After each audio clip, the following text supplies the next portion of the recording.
Hello everyone, this is Bart Camp. I'm here with Malcolm Blunt, and we're going to talk about the forthcoming archives release.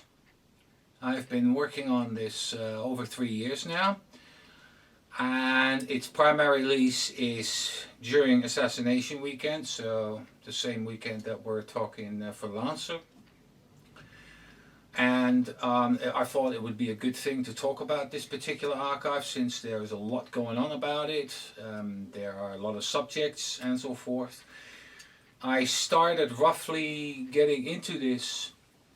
It was actually a few years before that because I became a member of Dealey Plaza UK in 2014. Malcolm, you've been probably the member since day one, haven't you? Mid-90s, I think, yeah. Yeah, because 1995. 95, that's pretty much the beginning of Dealey Plaza UK, because it's now 26 years since Ian Griggs started it. Yeah. And I heard of Malcolm through the grapevine about at our meetings that we used to have every month, 2 months in a pub called the Flying Horse in central London. But Malcolm wouldn't come because the distance was a little bit too far, and I kept hearing more and more about him. And then slowly, of course, I also started to look at the videos that Alan Dale did with Malcolm in those years, and which have been surmised in book form as we speak. Yeah. The Devil is in the Details. It's a book that came out last year, 2020. And it's a very good book about all the conversations that Malcolm and Alan have had. So this is, in a rough sense, sort of a follow-up on this. So when I heard of Malcolm in 2014, I started watching all these videos on YouTube. And we got in touch 2016, which was during the Canterbury seminar, which is a 3-day seminar in Canterbury on the southeast below London, where all the members get together and exchange, of course, ideas, findings, and of course hold talks. I held a talk that year for about 2 hours and used a lot of documentation and so forth. And Malcolm and I had already been talking earlier that day as well if I could digitize some tapes of Harry Livingston. A handful, it was said. A handful. At the end of the day, when Malcolm left on the Sunday, I interviewed him before that as well. That interview is actually available in parts, in 3 parts on YouTube. And that was the first time I really had a good conversation with him to find out what's what, this, that, and the other. And I have to say, my area of interest is slightly different. I mean, I know that Alan talks with Alan with with Malcolm regularly about the Central Intelligence Agency. Excuse me, which isn't my area of interest. I read about it, but it's not my thing to research. So my angle has been different in that sense that I was mostly interested in Malcolm's oldest research from the 90s. So and I thought like we need to make a record of that because it differs from what Alan, for instance, has done. So on that day I interviewed him, and right after that he handed a USB stick to Tony Basing, and Basing gave that Tony gave that to me when he came back after dropping Malcolm off at the station. And there was just there was 2 gigs of paperwork in there, and it was a lot of Nosenko stuff, but there was also a really good document that was really good for me, which was by the Central Intelligence Agency, who basically analyzed all the remarks of where they were, where they saw Oswald, etc., etc.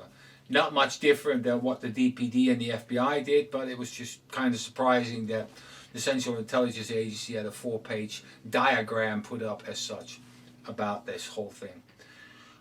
So that's how it started. I got a few documents on that stick, and then slowly Malcolm started sending me some bits, and there was always an envelope coming with documentation, and also sometimes a note and say such and such a person has been asking about this, can you sort this out? So I would do that and just digitize it. And the funny thing is that the digitizing I did with my phone, because it was the quickest way to do so. It beats any other scanner when it comes to speed. So I started working with that because there was talk of doing maybe some bits on Harry Livingston, because he not only had his tapes, he also had part of his archive.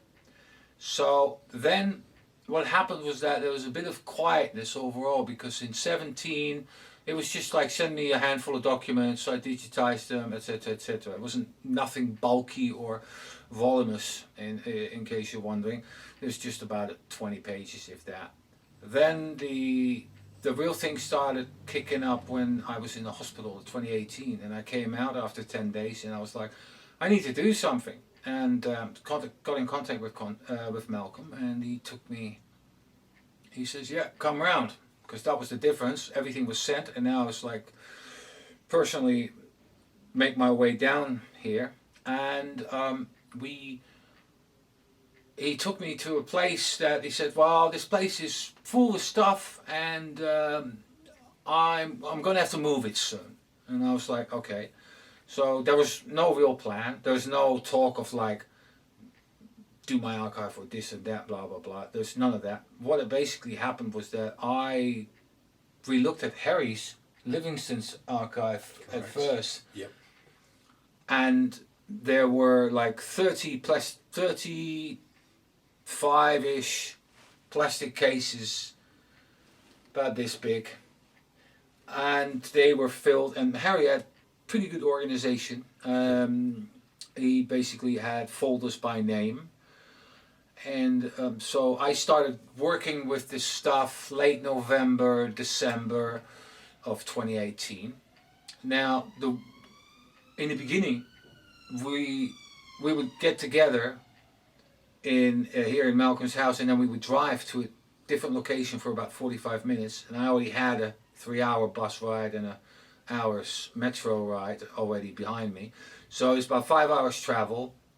And then and the first time I got there, it was in a town called Tetbury, was the property that Malcolm had, and there was paperwork was in the back, all the cabinet files, many drawers of material, and of course the plastic cases of Harry. So it was all like piled in front of each other. I remember you had to remove everything of yours just to get access to the Harry Livingston's files, because they were all in the corner as such, all squeezed back.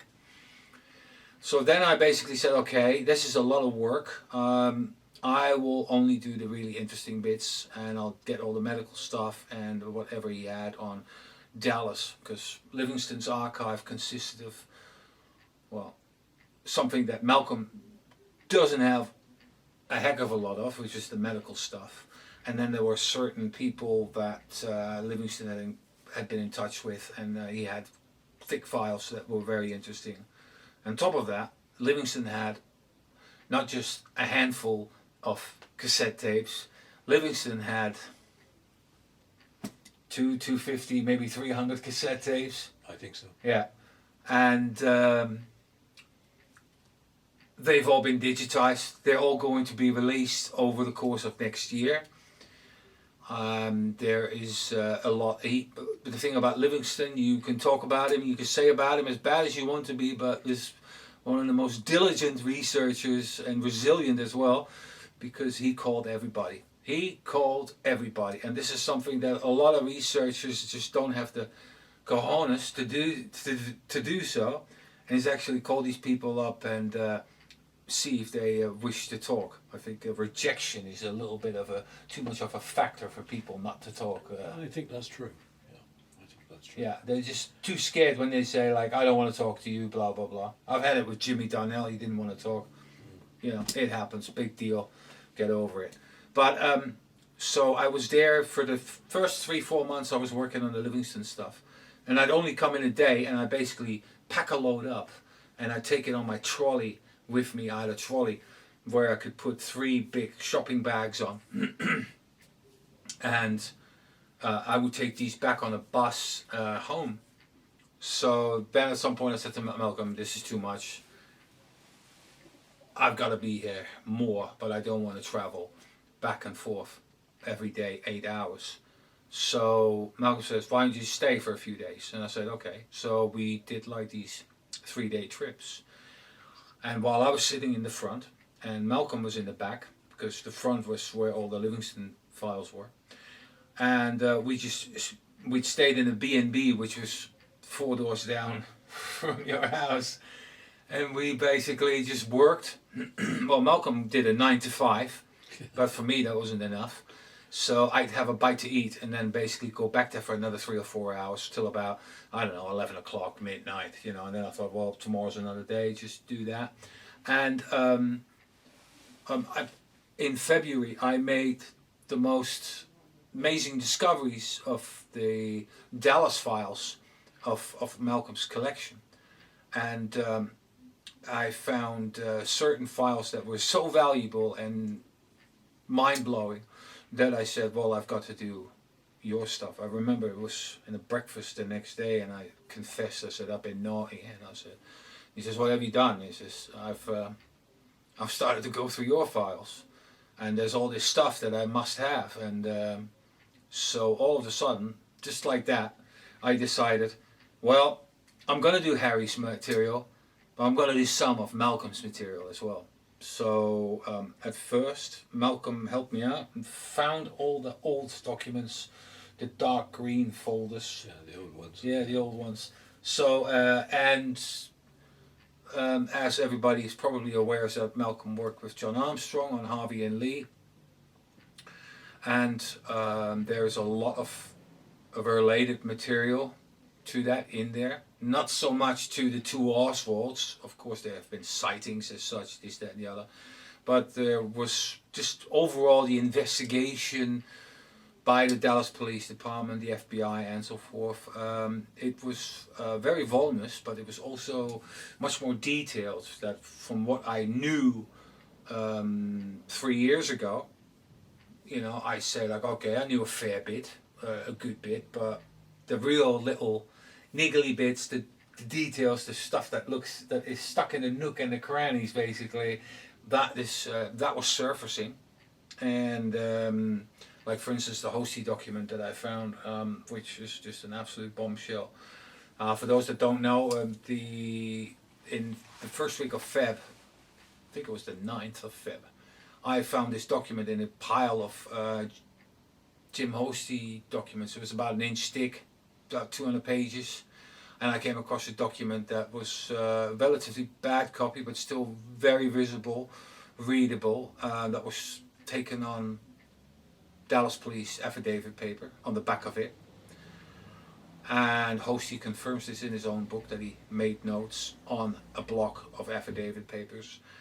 And in that document, that particular document, he actually recaps the interrogation that he's done. See, Hosty was only present at one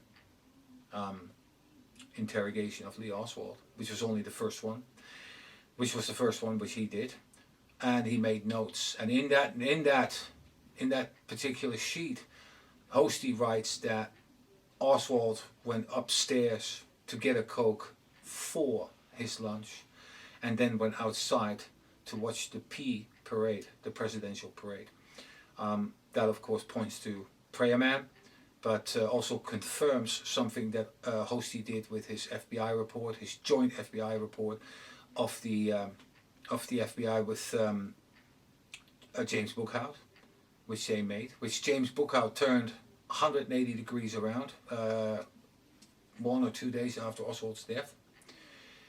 And that was of course a whopper of a document for my own personal research, but there are many other things where you go, right, you know, every, let's just say, mediocre JFK researcher has read a certain amount of books.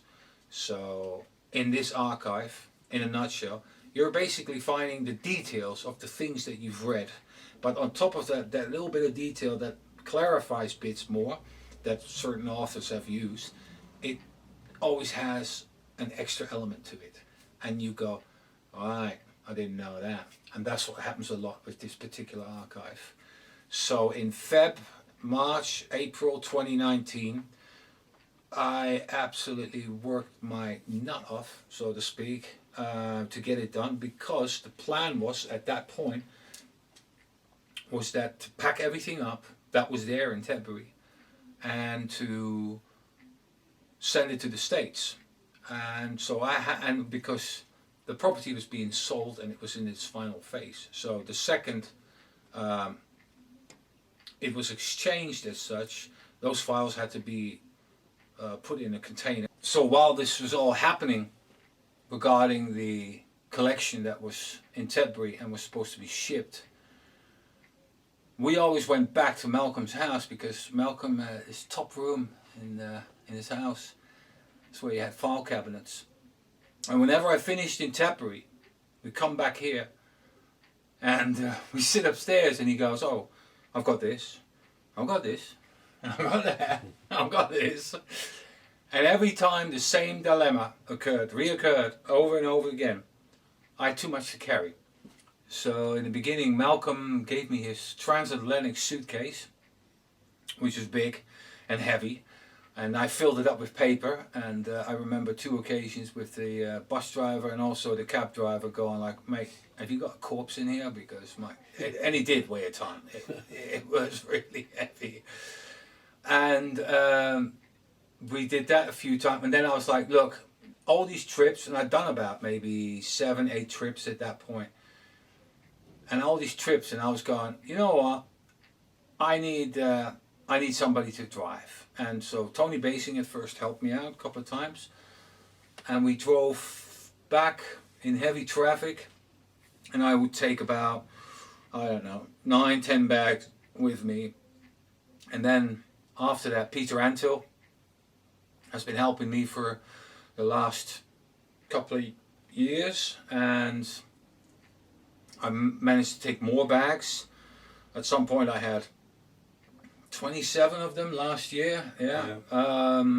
So I mean, if I have to count how many bags, I've probably done almost close to 100, I think, over these 3 years. So yeah, it's a lot of paperwork. First of all, what I have to say about this archive is that it was disorganized in a how do you say this, in a rather strange way. There is a system, and I bet it's Malcolm's system, but it's not anyone else's system. There is just the archive itself exposed itself basically gradually about what it had inside. So I didn't, of course you can say, well, there's Cubans and there's Dallas and there's Washington and this, that, the other in there, but those are very ambiguous terms. So you're going to get that, but you have absolutely no clue what's in these folders. And slowly, after 18 months, a picture started to emerge about actually what was in there.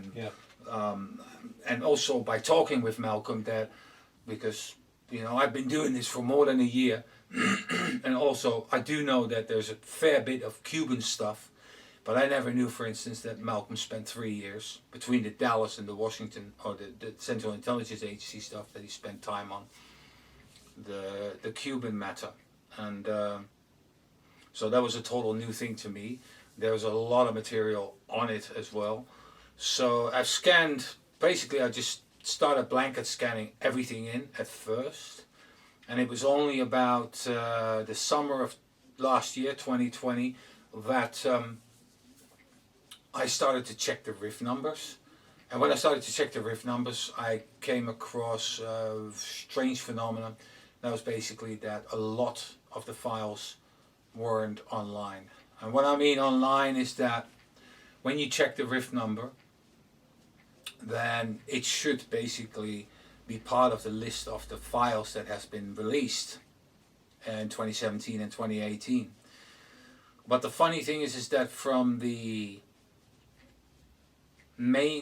all the files, if you look at it across the board, of all the files, whether it's NARA, whether it's the Joint Chiefs of Staff, FBI, Central Intelligence Agency, you name it, there's a fair percentage of files that have been released in full, but still have absolutely no digital footprint whatsoever in online. Whether it's at Mary Farrell, whether it's at the archives, whether it's the Black Vault, and a few others, there is absolutely no trace of it. Now, at first I thought, oh, it's 20% of the collection, but it's higher. It's probably double that. I would say. Yeah, seems like it. Yeah, it seems like it. the fact. Look, this archive isn't organized by riff number, because first of all, Malcolm went to several archives. You know, he went to Georgetown, he went to Tennessee, he went to Baylor, Miami. We can name a few more probably, but the bottom line is that those files don't have riffs. So on top of that, when were riffs actually started? Was it in the mid-90s? Yeah, I mean, Joe Backus quite rightly identifies that some of the early attempts at finding early riffs are just complex things, complex series of numbers which don't make any sense, Right. even to people that know what they're doing. So the riff system seems to have started in the early 90s, I think. Right. And The sheets look different as well. It's a pretty good system. You can usually track things through riffs. Right. Yeah, you can usually, except obviously as you're finding, they're not. Yeah. They're not online. A lot Yeah, of the stuff and just you- is not online. And is this suspicious? No, because the real interesting files have disappeared anyway. So, and they're listed as such in documents where it says such and such has been destroyed and so forth, blah blah blah. But when I look at the so-called thing where I basically write on the riff sheet, not online, it could be a newspaper article, or it could be a very heavy-duty document. It doesn't matter. I can't say it's nefarious because it's also across the board. Every agency, every commission, every person whatsoever has got a riff sheet with files that aren't online. So while people debate about the so-called missing files from, say, David Morales or other people, etc., that's all fine and dandy. The problem is much bigger. From what I've been talking to with Joe Bax, it's roughly only half of the material has been released officially and for everyone to look at. So that's a total different picture than David Morales' files, which will probably say absolutely nothing about Kennedy. So Well, David Morales' files were released pretty well intact. His personnel files. yeah, I've got that. Yeah, But there are always files which relate to David Morales. As you just alluded to, there's so much missing material. Anyway, without what you're finding, it's just huge, and all the stuff that we needed to look at to bring a resolution, to bring an understanding to the case. It's gone. Yeah. Wherever you go, through all the files, wherever you go, the essential stuff, it's been taken, disappeared. No one can explain it. It just goes. I mean, the US. I always bang on about the U.S. Customs stuff. U.S. Customs and INS officials that tried to tell a story, tried to tell the truth, and then to the church committee, and then all that stuff has disappeared. Yeah. You only find it in the footnotes of FBI files. footnotes of the draft of the church committee, Right. draft material, and you find in the footnotes it refers to testimony or deposition of INS inspector or customs official, So, but none of that stuff is available. We do have in the Attorney General Robert Creech's files, a sort of one-page debriefs that the customs and INS people in New Orleans did. In other words, they testified and then they came back either to INS or to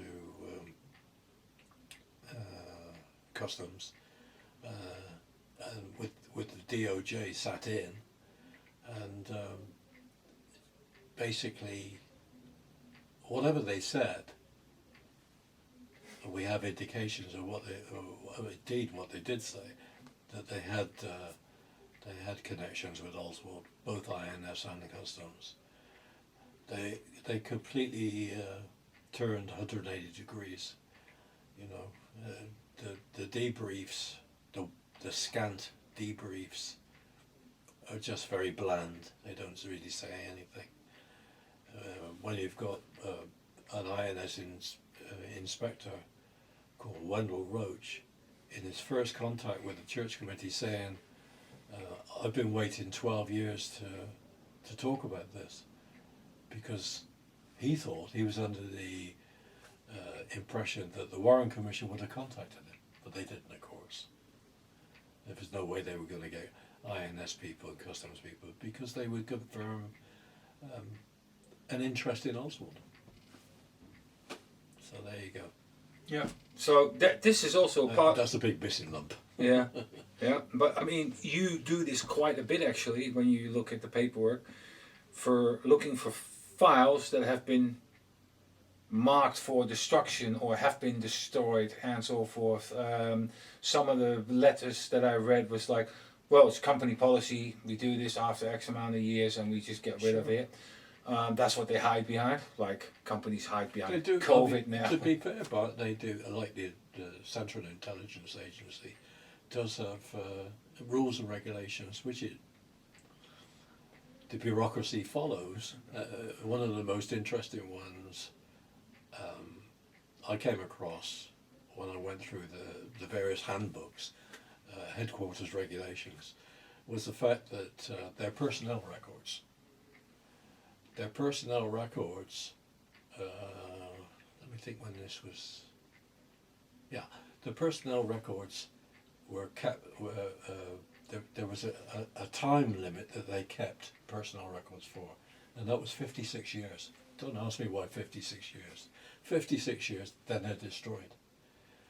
Well, the sad thing about that is when you count forward from the assassination, 56 years. That's past. Where did it, yeah. So we've lost, they're going to say in the future, oh well, you know, we destroyed so-and-so's files. 2 We years destroyed ago. X's files, we destroyed Y's files. Because it was within the regulations. 56 years, they're destroyed. Unless somebody, of course, said, no, they fall under such and such, they can't be destroyed as such, blah, blah, blah. But Well, nobody's bothered about that, are they? I mean, most people don't know. It's minutiae. so now you just did a brilliant example of the customs and the collection of that. But there's some other good examples. There's of course the Warren Commission. Sure. Its files that were sent in cabinets to, was it 67, to the archives for them to basically it was the witness testimonies, wasn't That it? went in, that came up to, that was sent from the US Attorney's Office in Dallas, Right. and it was labelled, well, there were two parts to that. The first part was what the US Attorneys in Dallas called no good testimony, which was the stuff that they'd excised from witnesses' statements. They didn't destroy it, they sent it to the National Archives. So there you go.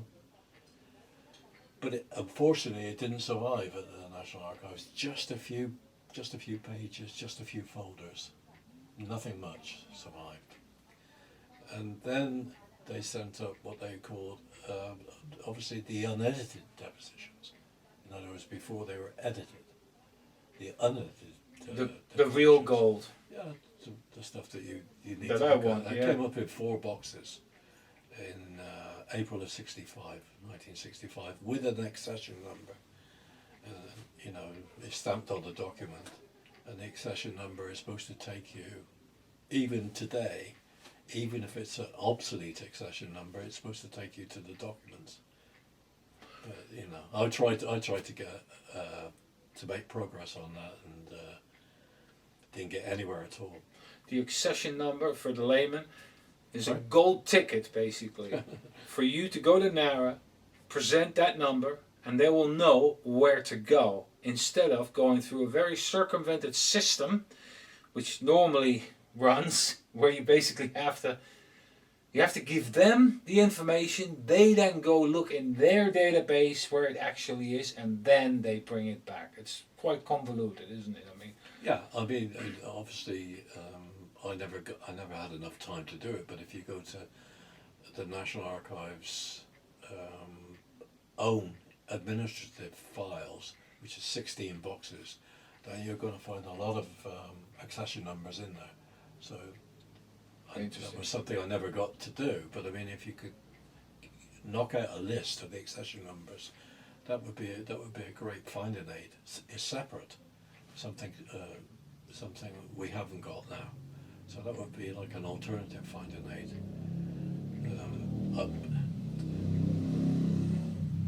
I think we depend really on the National Archives to play fair, really. And some parts of it do, and some parts of it I'm not so sure. Yeah, a bit of a strange one. So when I basically started to finish at Tetbury and then went upstairs, I basically spent 18 months collecting material from Malcolm's personal collection after the warehouse. So, and then COVID happened, and we were not able, I wasn't able to do something for about 3 months. Late June last year, I went back at it, and then that's when I got that massive load of 27 bags last year in June. And then all of a sudden in the we started talking about what's with the stuff from Tetbury, this, that, and the other, blah blah blah. And at that point, when we started talking about it, it was a year after I finished and that collection as much as I could, and I found out that the collection was still at the warehouse, and so forth. I thought at first that it was in a container in a field, just in the middle of nowhere. That was what I pictured. But it wasn't. It was just in a huge warehouse building where Malcolm had a back corner area where everything was stored, and it was December 2020 when Peter and I managed to get back into that and started scanning this material. So now it's end of September, and I'm pretty much finished with that part. So that took another 8-9 months to work on from what was left. And then I roughly calculated how many bags were in there. And I think you've got about roughly the same collection. I think your collection was pretty much split in half, with the Tetbury bit and the bit that you had here. So it kept me busy basically. And then we're now slowly going back to the materials that are closest to Malcolm, like his working files as such, which are the files are just different in character. Of course, you won't see much of that when you are going to that collection, but the old stuff was obviously the Dallas Police, FBI related with Dallas and New Orleans. There's so much stuff on New Orleans as well. If you are into Garrison and Ferry and Shaw and the Civil Air Patrol and Fair Play for Cuba, and you just go on and on and on. There's just an absolute ton of stuff to read about that chapter. And these, as some of you already know, is that I've been releasing some separate videos, because this is just a generic one about this archive, whereas Malcolm and I also talk about a particular subject. We did one on Yuri Nosenko recently. We're going to do one on Fred Reeves of the ONI. So we will delve into certain sectors and sections and persons of that archive to give a little bit more of an explanation and a better understanding can be created if you are looking. There's going to be also a video about how to use the archive, which is relatively simple to do. The reason why I didn't do a riff-based numbered archive, just to go back to that bit I spoke about 10 minutes ago, is not every document is from the NARA, but also sometimes you didn't grab the riff sheet. Nope. Why was that? Why did you say forget about it? I just think, when I think it crossed my mind that I was only going to get one shot at this, and when you're talking the sheer volume of stuff, when you're talking about the House Select Committee on Assassination's number of boxes of their numbered files, that's 302 boxes. I mean, just on its own. And then when you go into the field office files, you've got 48 FBI field offices in America, and each one had a JFK investigation file, an Oswald file, a Ruby file, all these different personalities files. You're talking thousands, really, of boxes. And you just can't do it. You just can't. You just have to take a snapshot. I mean, there was a lot of stuff as I went through, particularly the HSCA files, when I thought, well, that's interesting, but not to me, but it could be for somebody in the future. So you just grab what you can. You just grab what you can. I've realised that's a very non-academic way of doing things, but at least there's something there. At least there's something. If you can grab something, it's better than nothing. It sounds almost like my way, because I started to learn about the collection bit by bit over time, and how it functions and what's in there, and I slowly started to understand as well that it's like, well, if you have a document that's say 200 pages thick and it's only got 20 pages of That's a perfect instance. Yeah. There were certainly quite a few depositions and testimonies that the HSCA took, and I probably grabbed maybe 10 pages, Yeah. 20 pages, Angleton. instead of hundreds of Yeah. pages. Yeah. So just to give a snapshot and a feel of the interview, then people could maybe go back and request it via NARA. You'd have the name, for instance, of Tony Verona. I think I copied about 10 pages of Tony Verona's deposition. I think that ran hundreds of pages. So you could go back and you could request of NARA, Tony Verona's HSCA statement, if you're interested. If you're interested in following that up, I mean, but to copy hundreds of pages, Yeah. just not right. Yeah. I mean, there are people that do it the right way, and Joe Backus, God bless him, is one of these guys. He does it very Meticulous. painstakingly, accurately, Yeah. and he quite rightly wants things done in a proper fashion. But when you're looking at the sheer volume of material, it's unending at the National Archives, and there's so many things. As I reflect, I would love to get back to the National Archives administrative files. I would love to get back to those, because thanks to you, to a certain extent, there's going to be in the first 2 boxes or 3 boxes of those admin files are all the early Warren Commission handwritten notes. So that I would like to get back to. I mean, I would like to get back to the Rankin papers, because I'm sure You and me they both. were heavily excised, screened by CIA. I'm almost sure. So I would love to get back to those. There's lots of files, NARA's own files, I would like to get into again. So, because each archivist had their own files as well.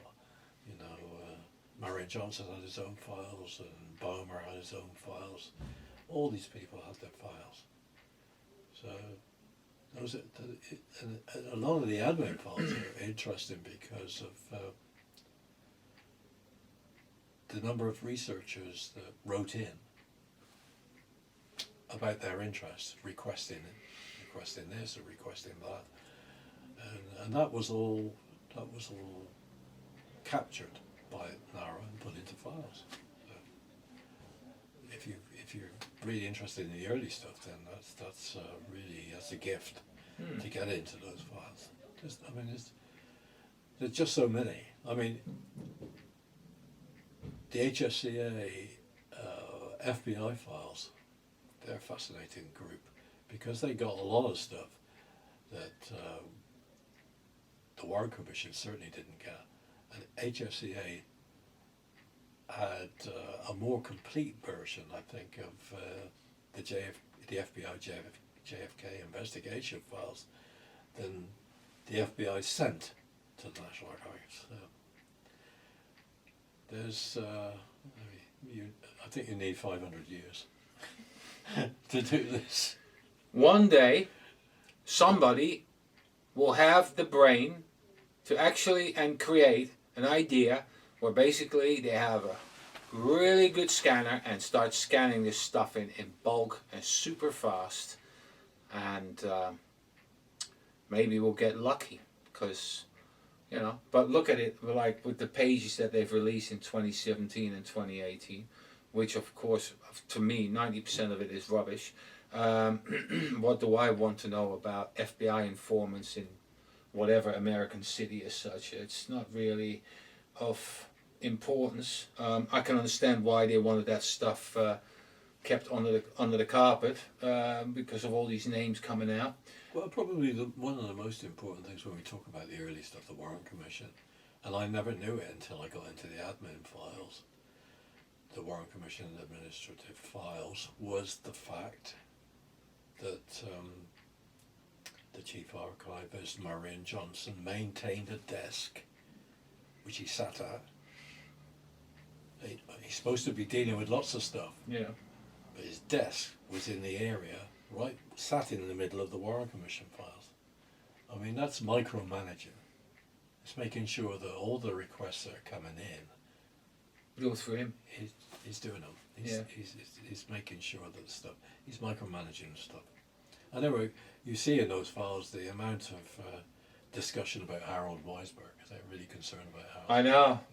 Yeah, really. I've read a few FBI documents as well. Not happy with him. And they don't like him at all. No. Because he knows exactly where to look and say, yeah, it's over there and there. Go give me that. Go get me that. Yeah, you know, it's. But you do get good guys. You know, Harold's files are. I'm trying to think what they are. They're in record group 122, I think. And all Harold's FOIA files are there. And if you go into the National Archives, number one, request that cart full of files, those 22 boxes, and read them because they are really essential in understanding the case. No, I read. His disdain is also, it's like, you know what, you just bullshitted me around, la-di-da-di-da, I found this such and such, I know it's over there, why are you not, blah, blah, blah, cooperating and so on. But he got zero cooperation, or very poor cooperation for the National Archives. They were always trying to, you know, diss him. They were always trying to fob him off. And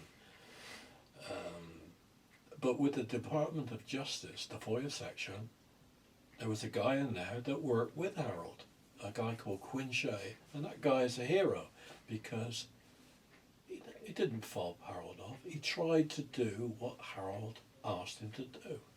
And they got on well. But, so there are people in the bureaucracy that not everybody's the same.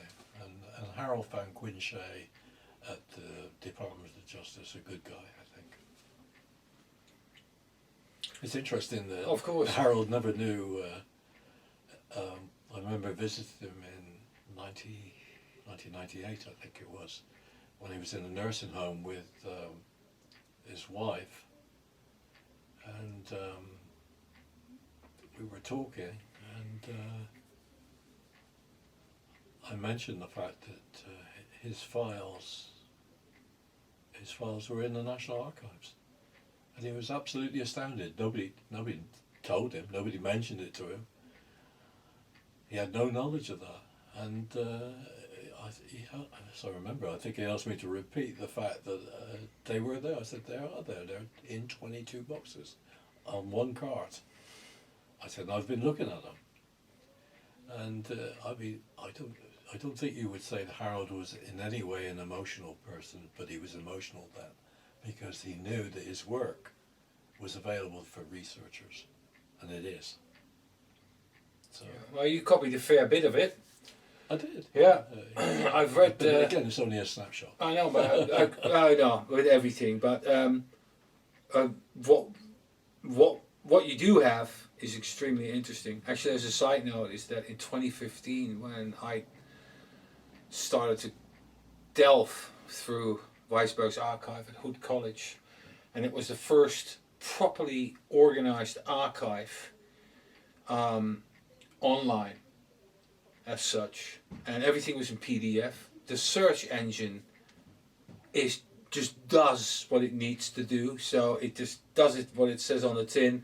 You put your names in and it comes up with all the documents and so forth. So everything is like as object character recognition. That's another unsung hero. I mean, Clayton Ogilvie did all that work. Yeah. And you know, I've been at National Archives with Clayton when he's been doing this stuff, going through FBI files and just getting it scanned in and all the rest of it.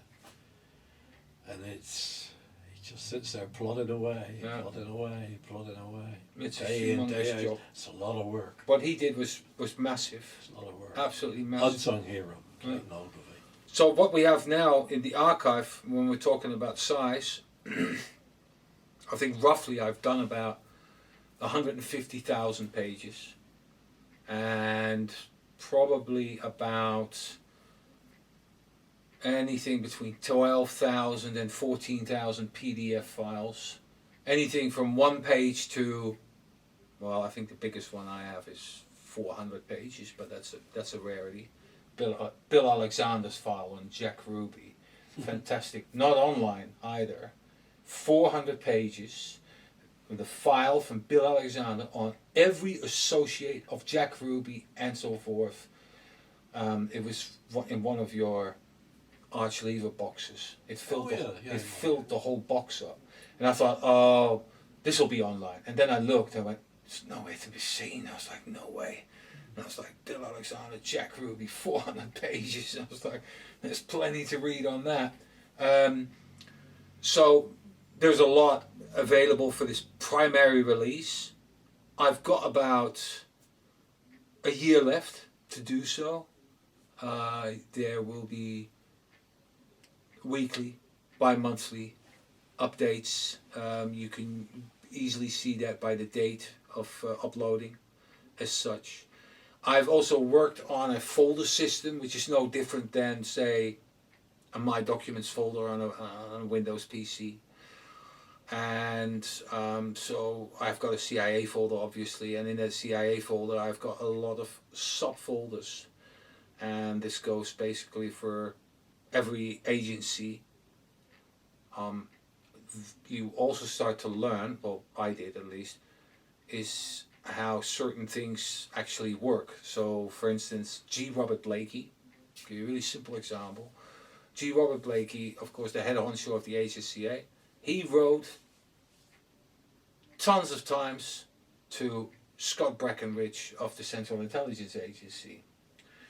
So you see this whole correspondence of them, basically him trying to get the documents, Breckinridge should be difficult or saying he can't this and he can't do that and blah blah blah. That by itself is a story on its own. Just that little bit, you can just do a talk on it for half an hour by just bringing the documents in as such. And this is how basically the whole archive works. You can search RIF numbers through that archive. It's just that they won't show, but of course the OCR inside that archive takes these numbers in its brain. And of course, if you know the RIF number of a particular document that you can't find online, then it might be in Malcolm's archive. So just punch in the number and it will take you there, hopefully. The archive will be released in what I call Assassination weekend. There will be one generic link for it. I will share this with you guys on the day of that this video is coming out, and that will allow you to go through everything that I've done of Malcolm, and from the various archives. There are little snippets in there as well, and that ought to keep people busy. The way I look at it is that if you've been interested in books, say for instance you've read, let's call something, Destiny Betrayed. Okay, let's go to New Orleans. So then you get to read a good summarization of what happens in New Orleans, but there's much more to it. And that's when the documents come in. And the beauty of that, what I find, is that if you read certain bits in a book that interest you, and then all of a sudden you get a document that adds onto that bit, and they go, oh yeah, remember that, this, that, and the other, and then that comes on top of what you've been reading before. And it's also possible that a researcher basically in his book writes about a certain passage in the document, and you find that document, you could find something else in that document where you go, but he didn't write about that because that particular sentence was relating to a subject the writer was talking about. So, and then all of a sudden you get that document, and then there's some other nugget of gold that might just be in there and helps you with your research as such. I think we're going to have another talk about this in the future when we're getting more near completion and the entire document has been done and dusted and sorted. I'm not sure whether you have made available, or whether you're still working yourself on bits of what I call unfinished business. Well, there are documents in folders that I found where you say, ever said research or sort, yeah, and then you find a folder with 20 different subjects in it. I was thinking specifically about the record out film, the Dallas Police film, and all the chicanery. Say no more. I've kept every sheet apart. I've kept it behind because you know how big it is? The paperwork. That big. No, more probably. Maybe more.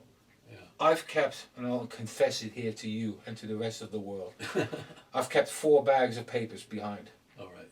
So, and that is basically, one bag is, I think, just the Dallas police evidence. Yeah, that's the photography always of it. bugged me because I never finished it.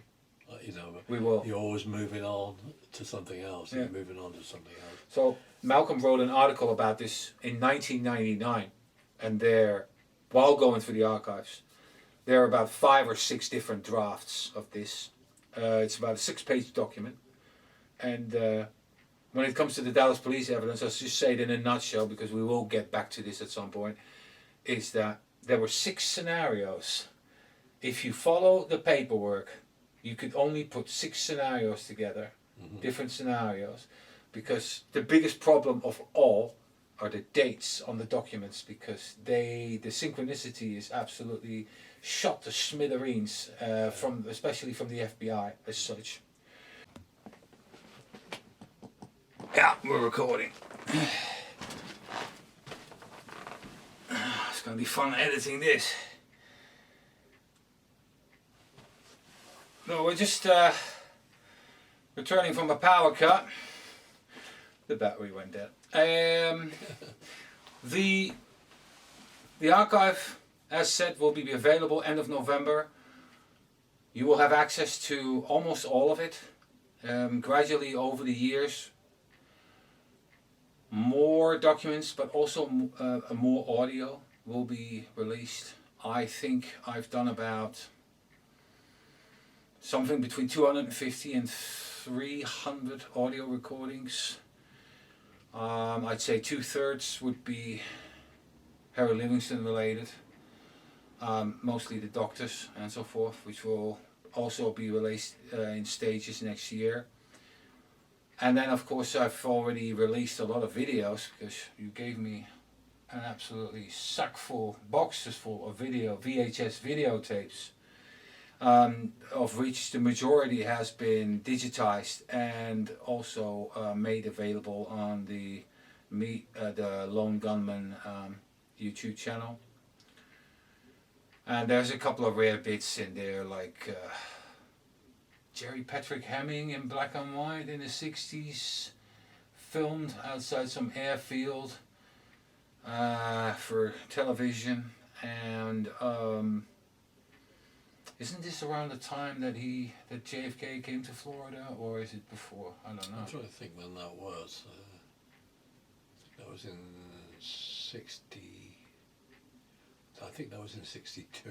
Oh, right. Yeah, before. The Hemming thing. Yeah. Right. Yeah. And then when they were after they were arrested, his group were arrested at one stage, and then like a lot of these soldier of fortune things that were going on then, they don't do a day in jail really. It's just a joke.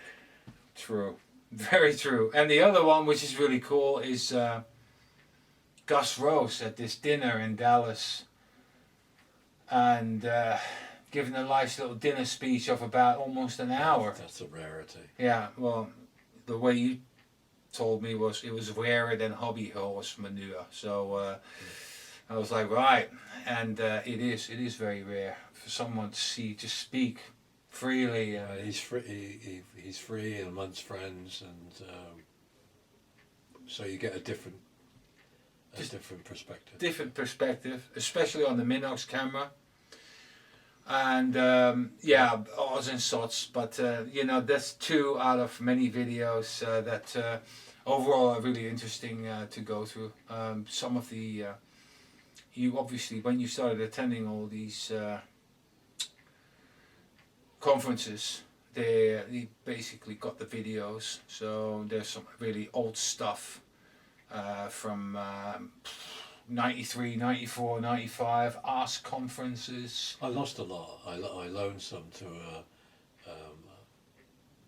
a member of our group, who shall be nameless, and I never got them back. He'll get a call. From me! I hope you all enjoyed this a bit. If you have a question, feel free to ask. You know where to find me. And if you're looking for something specific, then tell me a name, and I'll forward whatever I've got, but you don't have or can't get hold of. And this is end of part 1, and probably we'll do another talk for next year if you want me after all this, and then we'll at which point probably the archive ought to be finished or is very close to be finished as such. Thank you very much. Thank you, Malcolm. Thank you. Thank you. Greetings at home. See you later. Bye bye.